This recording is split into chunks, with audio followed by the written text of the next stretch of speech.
Hello, everybody. Welcome to it. This is episode 63. That's crazy.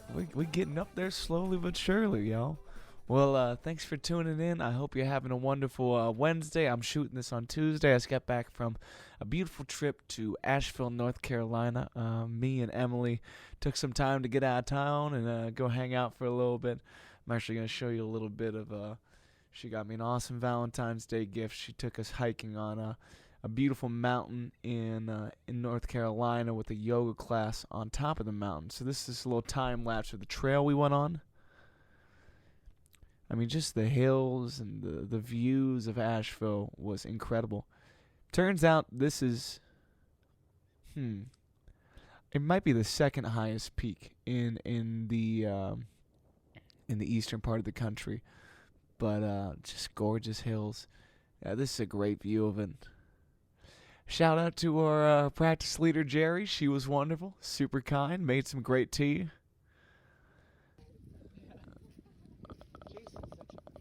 So beautiful. Oh, we were talking about that Jason Isbell. Also, you may notice me carrying my khakis in that last one. On the way up this mountain, like it's all like one-lane roads, and I was kind of driving a little reckless. Em didn't like that, and so I'm squeezing my Dunkin' Donuts, and my coffee just exploded all over me in my pants. So I was freezing and I was burning. It was excruciating, but it was a great weekend. Shout out to Emily, my sweet Valentine, and then I got an awesome chance to go see Jake, my buddy Jake Burns from Rockstead, and the guys making their Asheville debut, at least for like a real venue, over at Isis Music Hall. They sounded amazing. So we're trying to get those Rockstead boys back in the Nasty Natty for a show with me and maybe the Funnies around August. More details coming with that. But let's get into some of the regular programming, y'all. It was a good week in the studio. Last week, my man, this is our special guest, Mr. Aaron Roy, stopped by, and he was helping me kind of clean up my drum sound back here.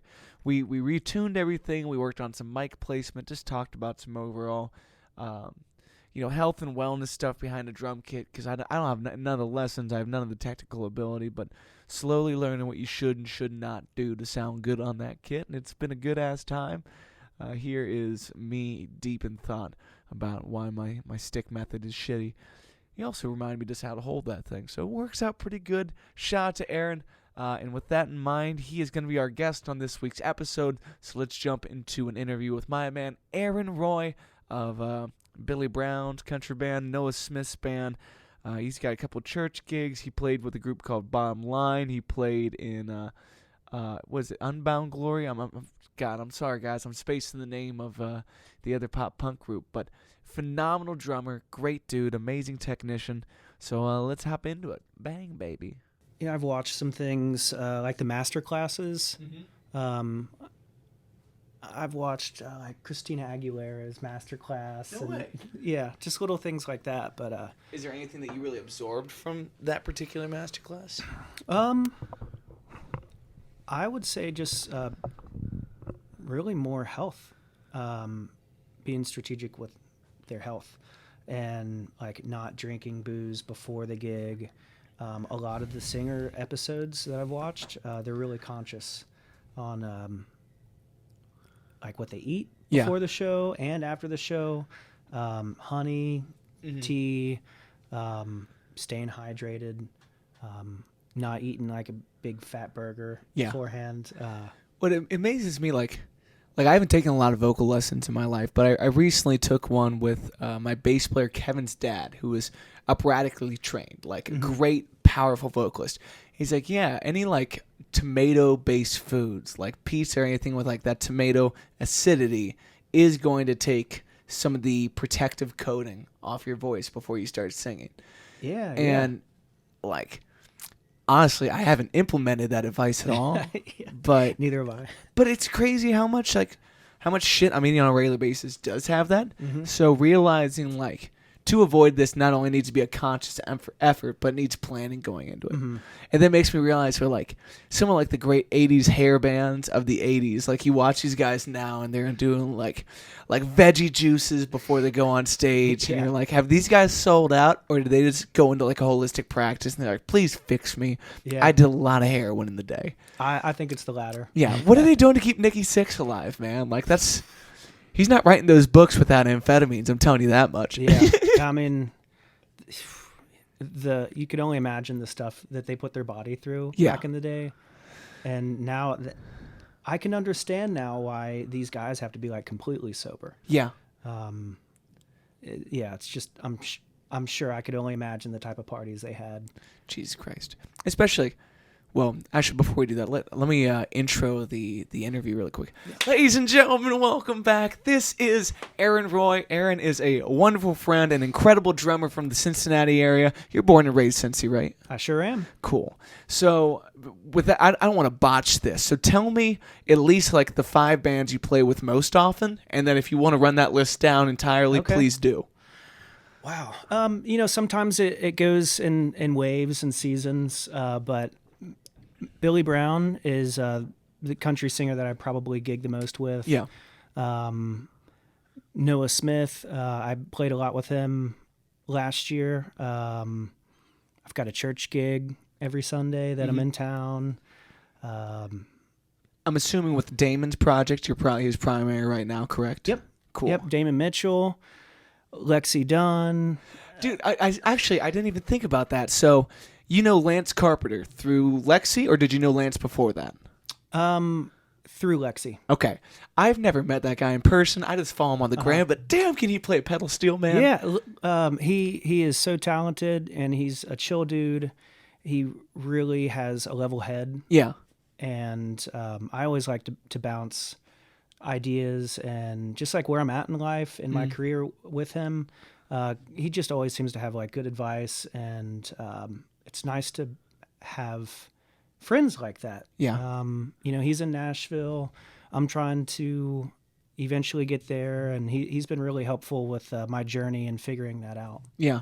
Well, I think just the process of being a hired gun, it has a glass ceiling depending on your market. Mm-hmm. So being 4.5 hours from one of the best music markets available kind of puts you at like probably not the sweetest of spot, but there's a sweet spot there where if you're at least on these guys' call roster and they know they're heading on a northern run, to be able to hop on and go from there is a wonderful situation. For sure.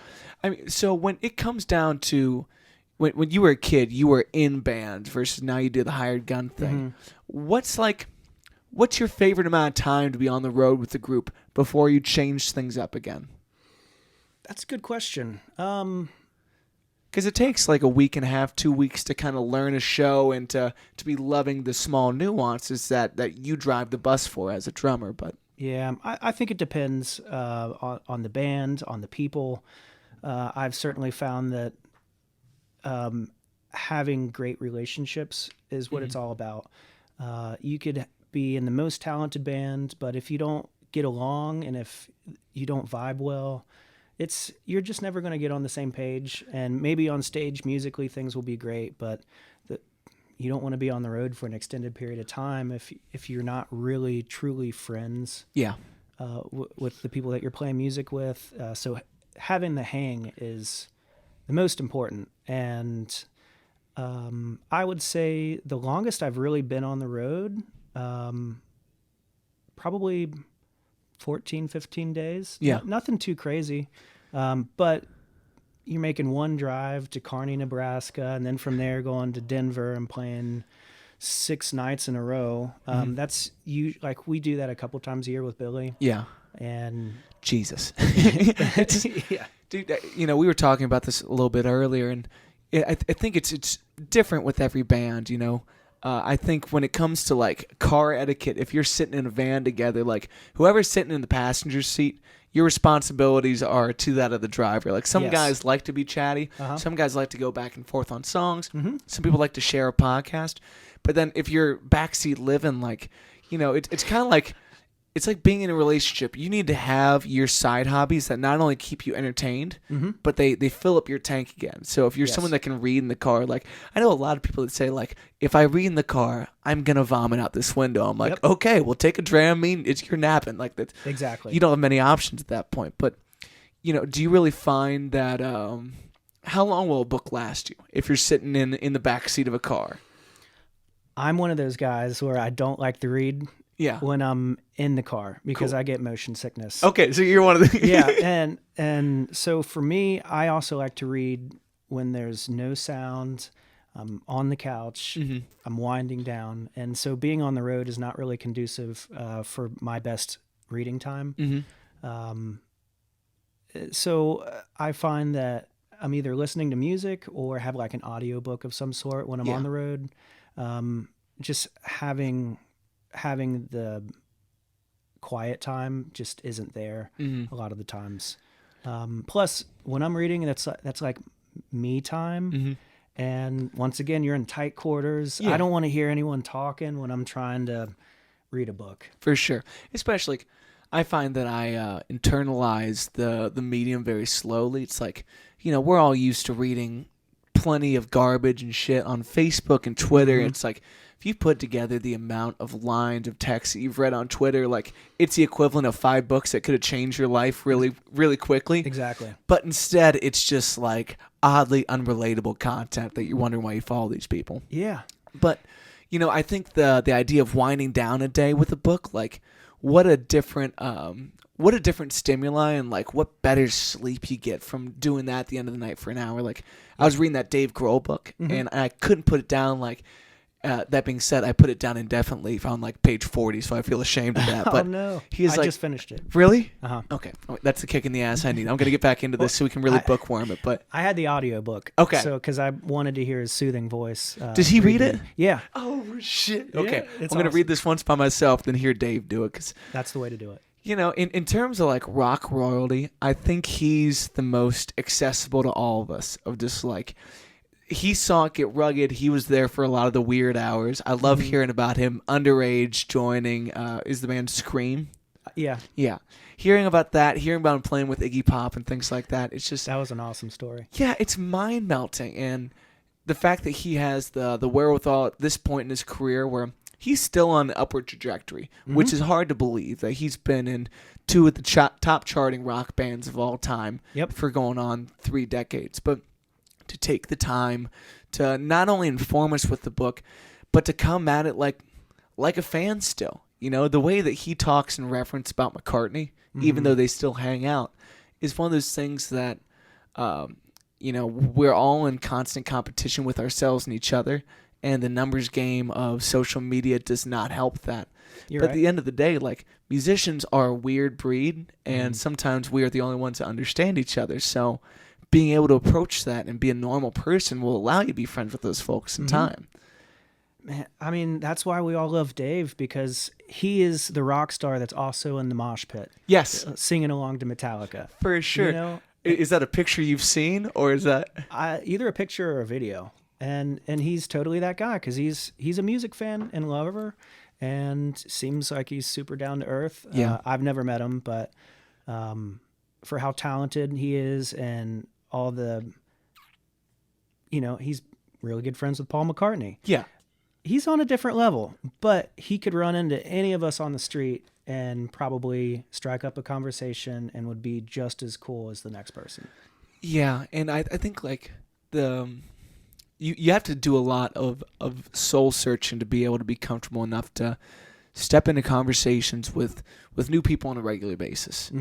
If you're conflated by the person that you try to portray yourself to be, it's really hard to just enjoy a conversation with people, and like doing something like this, sitting in front of a camera and things like that sometimes feels weird, but like you and I have been chatting for the last 4 hours. Aaron was kind enough to come over here and help me with my drum sound, just give some pointers and help me avoid long-term injury and hernias and things like that. I try. It's definitely going to help. Maybe not with the hernias, but that's because I like to hold my breath and play break beats. Yeah. Keep it real. It's all about the breathing. If you're getting ready to do a drum fill and you're holding your breath, yeah, it's not good. You know, that really makes a lot of sense. And like, I see a lot more guys getting into like things like jujitsu. Like, you want to know how to be comfortable on an exhale. I do a lot of like breathing meditation at the end of a yoga practice, which makes me realize how quickly my body starts to panic on an exhale. Yeah. And then you think of like these free divers going down like 30 yards in the water with a spear in hand. There's chill as could be, man. Yeah. But I've never thought about that on a drum kit, how much would affect your sense of time if you're going for a deep inhale as you're about to go like a halftime or something weird like that. Yeah. If you've ever sneezed while playing drums, you'll know what I mean. Oh my God. I've sneezed onto a microphone and then gotten back on it like that and been horrified, but it's nothing compared to like going for a crash and catching yourself right before it. Do you sneeze in time? Or at least try to? I try to. That's special. It's scary. Yeah. It's like, is this going to be a train wreck or what? Are you a single sneeze kind of person? I've always heard it's natural to sneeze 3 times every time you sneeze, to loosen, to break out, and then to finally clear. I've never thought of it like that. It depends. Sometimes I have sneezing fits. Okay. And I'll have like 20 sneezes. If I'm behind a kit, fortunately, it's usually just one and done. Yeah. Now, can you have a beverage while you're on the drum kit? Yeah. Okay. Go playing one-handed and kind of thing. Oh, that's a Broadway typical, because are you all doing the 4-hour sets down there nonstop? Yeah. Those sets are really hard because not only are you filling 4 hours, but you don't get a break. But usually the band will find a way for someone to have a pee break. Yeah. But yeah, there has been times where if you don't get a pee break, you don't want to have any drinks. Yeah. And I have a small bladder, and all my bandmates and friends will attest to that. Having a break's really important for me on Broadway. Yeah. Well, it's one of those, like, I've gotten used to it somewhat because the Tin Roof Circuit was a gigging atmosphere that I got into at like age 19, and they were super good to me, but they said, like, this is what you have to learn to deal with. And unfortunately, as a front man, like, it's almost better for you to step away at some point in time and to kind of redirect focus so that the show has that dynamic, and say the keyboard takes over lead or something like that, or someone hops on a drum kit so that someone can step away.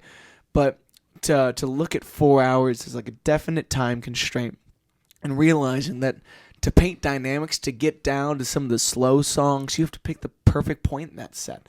Yep. And it's really hard to not be spread thin on 4 hours of material. Yeah.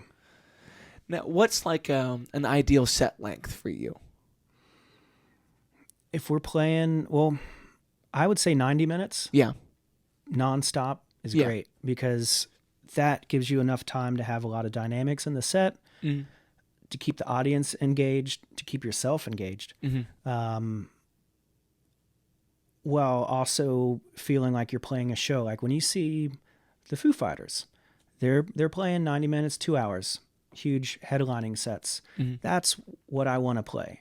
I'm not necessarily super passionate about filling 4 hours nonstop. Yeah. I feel like that is just more of like a necessary evil at this stage in the game. Me personally, I don't want to see my favorite band play 4 hours. I don't know, man. I saw McCartney do 3.5 hours at Great American. Wow. At age 72. But that's when you have, all the hits in the world. Exactly. You have 11 hours of hits, and you're still squeezing it tight. But in that, too, there's moments and times where, and I'm sure you can attest to this in terms of, like, just drumming on one song. What the silence does for the full dynamic is unimaginable. You need these lulls in the show so people can take a breath and kind of readjust and get their mind into something different. There's a point in time where Paul would walk off stage and he comes back with a uke that George Harrison gave him. And he's going to play this one song, and what a beautiful storyteller McCartney is, and you can see that in Dave and many of these other artists. But if you don't have the perfect amount of silence, even in a 90-minute set, which, like, you're probably the one calling that. How often do you run a show off of, like, an SPDSX, like a drum pad with... Well, it depends on the artist. When I was in the Upset Victory, most of our songs were running off of tracks. Noah Smith, all of his songs are on tracks. I played about 20 gigs with him last year. every weekend that I went out with Noah, I packed up the pad and knew that the lifeblood of the set was based off of that pad and being appropriately programmed. Yeah. Because also with that, you have to be organized and program your pad to the set list. Mm-hmm. And you're not going to have the same set list every night. So that's one challenge of running tracks, is just being organized with it. A lot of the guys have MacBooks, and you can just move things around, or Ableton. But with the SPDSX pad, that's one of the things that I've learned, is to have a nice system on how to organize the set list on it. So I really struggled with, I use one of those rolling pads for my acoustic set, just for like all my drum sounds. Yeah. And I like it decent for that, really sitting down with the drummer and saying like, that's a good sounding kick and that's a good sounding side snare. Mm-hmm. It's like, I kind of need to refine those things, but I was trying to use it for a while to run our show. Mm-hmm. So I was going out the master out for, there's no tracks, but the master out for all the drum pad utilities, if you want to use those 808s or anything like that. Yep. And then out the sub out, or out the headphones out for the click, and just sending that through. How do you normally route one of those things so that the show's going to run smooth and that you're not having to go straight to a dial? Once again, it depends on the artist and the tracks that they give you. With the Upset Victory, we had stereo tracks. And holy hell. that was a long time ago, so I can't exactly remember how that was.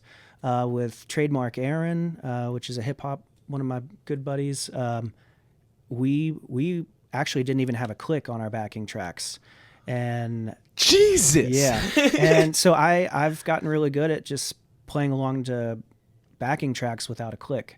It's just kind of a weird flex, but dude, that's a murderous attempt to make your timing so perfect and keen, man. That's really a unique situation, but that's how we did it. With Noah,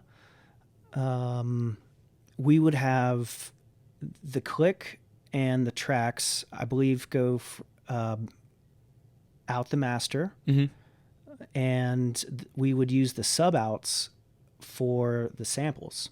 So with the X32, I'd have my tracks set to a certain volume, my click to a certain volume, and my samples to a certain volume. But that's just, there's a lot of factors, and Chris Harding is a very talented sound engineer, and he is like the brains behind of all of Noah's equipment. So shout out to Chris. Yeah, Chris is a maniac, man. He made that really easy for me to jump in and run those tracks and have the best sound possible. Yeah, it's so, it blows my mind how malleable that piece of equipment is. And the SPDSX seems like a standard, but I see guys using a variety of things. Like our buddy Nick Heffron of Sunday Drives uses, what is it, the Octopad? I think so. Yeah. And I think all of those, just like, how nerdy do you want to get, and then what's the actual application? Like, being able to move things around, like just in between shows, flipping around set lists, and just keeping everything programmed so that I know I'm always going to have like certain triggers in certain spots. Like, we were pretty much taking one pad setup, changing the click time, changing the name, and just running that. So everything's always in the same place, but we just wanted to have the click programmed out. Then, of course, you lose interest in the click after a certain amount of time. So yeah. Sometimes you have to have a way to like abort the click and just be in the moment. But that's hard sometimes with tracks, and you have to find a way to work around that and with it. And as someone that's implementing these tracks as you're going throughout the show, do you like having that? It's almost like having a chordal opportunity as a drummer. Like you are the control of a lot of this ambience and a lot of these soundscapes that, without that trigger, aren't going to fill up the show the way that they normally would. Do you enjoy having that on you, or is it more just like something that's asked of you that's done? I love it. Really? I absolutely love playing the backing tracks, having click. Keeps me honest with my tempo. And I appreciate having moments in the set where you can get off the click. there were moments that I worked into Noah's set, for example, to where I would build like ambient swells and like worship pads is what I like to call it. Yeah. And if someone's telling a story, like I would hit a certain pad that was in the same key of the song that we're currently in or announcing. Cool. And it's more of like a drone that's going on. So yeah, it kind of loops. That's brilliant. Yeah. But it's so much texture, and especially people don't realize that, like, underneath the story, as someone that's playing a lot of acoustic guitar, you go up there and you're just kind of mindlessly picking on whatever you're going into. Mm-hmm. But it'd be nice to have something that is full, but it is inherently going to be, scooped in the frequencies of your voice so you can speak clearly to the audience and paint that picture as long as it needs to go. Sometimes you ramble, it's natural. That will happen. Yeah. So where do you get these worship pads, as you would call them? I pick pieces out of the actual backing track, and then I put it into Logic Pro and copy and paste and add some crazy like built-in reverbs. Cool. And I just experiment. Yeah. And it's fun. I love doing that stuff, and it's interesting. It builds character to the set. It still keeps the show interesting while there's like a downtime of some sort. Yeah. And I love controlling all of that. Some people look at it like a job, a necessary evil, again, if you will. I enjoy the consistency of the tracks. And as a hired gun, how much of that extra time can you put into a project until it's like, you're programming the whole set and you're like, holy, Yeah, that's a great question because I think I struggle with that. Playing music, no one got into playing music because of how much money you're making, but there does have to be a point where you say, hey, should I really make this 8-hour drive to make $150 and then spend 3 days learning the tunes and rehearsing leading up to it, knowing that it's just going to be like a one-off show? You have to cut your losses sometimes. When it comes to the loops and that I was just explaining, I spent hours on those, and I had no issues doing that because I was passionate about that project and helping build the show. So I just wanted to get it right, and then it was a lot of fun to be able to implement it and then see what needed to be tweaked, what worked, what didn't work, and that's just part of the passion behind playing music. And outside of the gigging and the, just the overall curation of what you bring to the table as a hired gun, what do you do outside of that time to hit refresh for yourself? That's a good question. I like to hang out with my wife. Yeah. I see you two at a Cyclones game having a great time. Yeah, That's what I'm talking about. Hang out with my family, my friends. Since a lot of what I do is involved with listening to music, if there's a little bit of a break, I oftentimes just drive home from gigs without listening to any music. And I like to just have silent drives and kind of reset and read books, just chill on the couch, watching Netflix, drinking some bourbon. Go on, there's a park close to my wife and I that we like to go walk at and ride bikes. All those are healthy resets. You ever hit any sweet jumps? No, not at all. All right, well, maybe I'm not that cool. Okay. We basically get on at like near 50 West. Yeah. And then we'll go to Little Miami Brewery, and then we'll go back. That's perfect. Like not actually going into the breweries because when it's like 90 degrees out and I'm riding 10 miles on my bike, alcohol is like the last thing that I really want to consume. Yeah.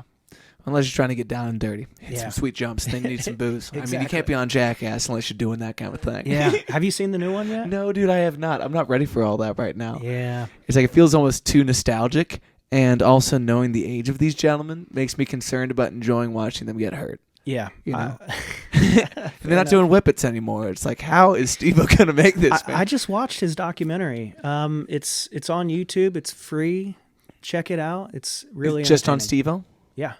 You know, as far as like people making huge turnarounds in terms of who they are in the public eye and like really coming at it lovingly, I don't think anyone's done it the way that Steve-O has. Like, No, he's crazy. He is a brilliant and sweet soul, and he has a poppin' YouTube channel, and he's so raw about the person he used to be. Mm-hmm. So he can talk about like they're two different people, because in a lot of ways they are. But For sure. For a generation that grew up watching someone be so reckless, you kind of you need to see them have this coming of age and proclaiming a little bit of self-love. And then they go out and film another damn movie. I'm like, I thought you cared. And he's doing it sober. Oh, my God. Which I don't know how he's doing all the crazy things now. Yeah. Compared to, I mean, he's been sober for a long time. Mm-hmm. You would think that he would be a little bit watered down.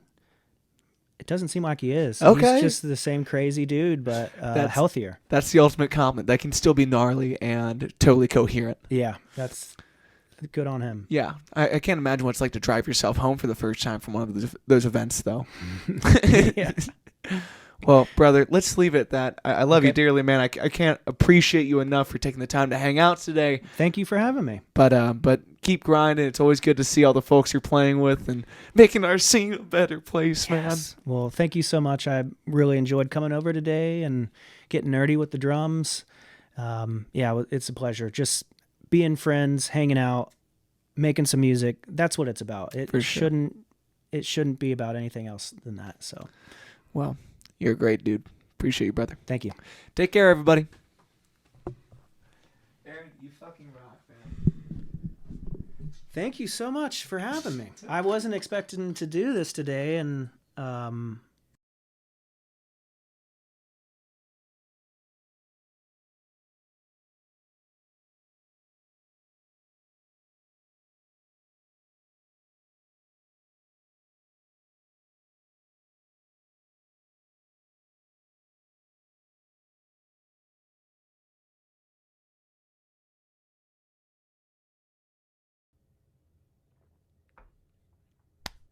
That's Aaron Roy, everybody. Phenomenal dude. Once again, an incredible hired gun. So any of my friends out there looking for a drummer, whether it be for a run, whether it be for studio stuff, whether it's for lessons, whatever you got to do, give my man Aaron a call. He kicks ass. He's such a nice guy. Also, I want to give a special shout out again to one of the best road shows we've ever had, one of the nicest group of people that's ever welcomed us into their store, into their bar. This is the folks over at Casino Guitars. Dropped me a little interview on their YouTube channel, so I'd recommend you check it out. Here's a little something from it. I'm sitting here with a very special guest. Would you like to introduce yourself, sir? What up, y'all? I'm Matt Waters. I'm from Cincinnati, Ohio, the 513 dog. And we're about to win a damn Super Bowl. Cincinnati, I like it. Sean rocks. Such a nice dude. You're playing at the Neon Rooster tonight, which our wonderful cameraman Derek, he is running that venue. It's his place, so it's pretty cool. Are you excited? Dude, I'm so excited. Like, when you're scrolling through Facebook and you stop to watch content, like you expect it to be at a certain par, and like every time I see stuff from the Neon Rooster, it's just through the roof and the bars pop up. I'm like, where is this place popped up? And then you tell me Aberdeen, and like until I could spell it right, I didn't believe it existed. I couldn't find the Facebook messages. I thought I just made this gig up in a dream, and here we are. So it's starting to feel surreal, man. It's the Neon cool, Rooster. Right? And now shout out to Sean, who was an incredible guitar player, but an amazing sound engineer. Took great care of us that night. Had that room bumping. And I'm happy to announce I'm going to be coming back to Aberdeen, North Carolina on April 15th, thanks to my friend Elise, who is going to have me play the grand opening of, I think it's her new hair salon. It might just be a general beauty salon. I don't know. I don't even care. I'm just happy to be back. Thank you, Elise. It should be a great time. But check out that full interview with Sean over on the Casino Guitars page. Make sure you give those guys a subscribe, like on the video. Such great people. It's such a badass shop. I mean, when you go into a small town, you don't expect them to excel at like vintage guitar and like boutique sales. Like it's cool to see a place that really is made for players and players only. So check that out. And without further ado, everybody, I'm going to hop into some of the dates for the in-town stuff in the next couple weeks. This Thursday night, I have the incredible pleasure of playing with my friend Chandler Carter at the Little Miami Brewing Company. You know I love Chandler to death. Our first band was together. I've known her since I was 13 years old, maybe. So we're playing 6 to 9 p.m. We're also going to get in the studio that afternoon. So great things on the way with Chandler Carter. Check her out on Spotify. February 19th, I'm going to be opening up for Samuel Harris again at the Little Miami Brewing Company in the Event Center. I think tickets are free, but you do need to RSVP, so go ahead and get on that. Go to littlemiamibrewingcompany.com, and I'm pretty sure you'll be able to get more information on that. He's going to start at 8. I'm going to start at 6:30 p.m., so make sure you RSVP for that. Every single Sunday night, including this one, it's going to be a sweet week at Fishbowl at the Banks. Come down and see me. Get yourself a bowl. Let's kick it. I start at 7 p.m. February 21st, I'm back at Kroger's over in Anderson. Always a good time. If you're not the regular bar goer and you want to come see a set, catch me in the midst of your produce shopping. It's a wonderful little bar area. Shout to Lonnie, the man behind the bar. Dude, Lonnie should be retired at this point. It's like, Lonnie, when did you start bartending? He goes, this is my first bartending gig. I'm like, good on you. So come see me, my man Lonnie. And then, of course, the week after, every single Sunday night, I'm back at Fishbowl at the Banks. It's going to be a good month on the road. Let's check out some of these tour dates, starting with the full band stuff. This trio of the month is going to be featuring Johnny Disco on the bass guitar and Nick Hack on the drum kit. We're going to be in Maumee, Ohio on the 24th at the Village Idiot starting at 9 p.m. We're going to be in Cleveland on the 25th and 26th, back-to-back nights. On the 25th at Seabar's Euclid Tavern, that starts at 9 as well. And then the 26th, we are at Coda Tremont. That show starts at 7 p.m. Next month, we're getting on the road. Kevin McClellan is going to be joining us. Johnny Disco is going to sit this one out. We are going to be in NYC for the first time ever with the trio. We've never taken the group up there, so it's super exciting. We're going to be in the Upper East Village at the Red Lion starting at 7 p.m. Then we're going to make our debut in Arlington, Virginia. DC fam, come show yourselves. That show starts at 10. And then the 21st of April, we're going to be in Indianapolis at the Tin Roof starting at 5 p.m. And I think we're in Louisville the next day. I will have to double check that. But more details coming soon. I'm pretty sure we're in Louisville on the 22nd starting at 8 p.m. with the trio. We actually might have Ace Deuce join us on that. I will reach out to him about some details. Let's look at the solo acoustic dates. We are going to be getting on the road next month again with Tommy Lee. Tommy Lee is crushing it this month in the Cincinnati Children's Theater for Matilda, but she has been murdering it in the songwriting field. So get ready to hear some new tunes from Tommy. I can't wait to have her on the road with me. Just phenomenal singer-songwriter. March 16th, we're going to be in Indianapolis at the Tin Roof starting at 9. And then on the 17th, we're going to be in Louisville at the Tin Roof also starting at 9. That second show may have gotten moved up. I will have to double-check that. But as always, the most place to see the dates is going to be on the website, mattwatersmusic.com. More details coming soon, more dates coming soon. And thanks for tuning in to The Wave, everybody. Much love. I'll catch you.